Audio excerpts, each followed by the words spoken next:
Zaur, hiç bilirsen bu ne musiqidir? Yox.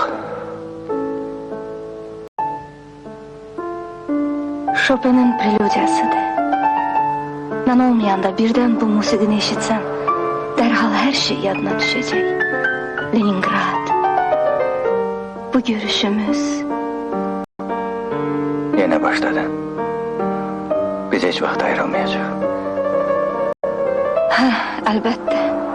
Ama bilirsən Zaur, həyatdır, her şey olabilir. Yəqin ki, haçınsa rastına başka kadınlar da çıkacaq.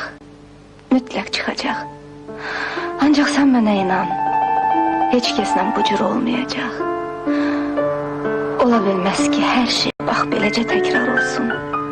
O küçədəki milisioner, Chopin'in bu musiqisi, bu bizimdir Zaur, ancaq bizim, başqa heç kəsin. Odur ki, ben arxayınım.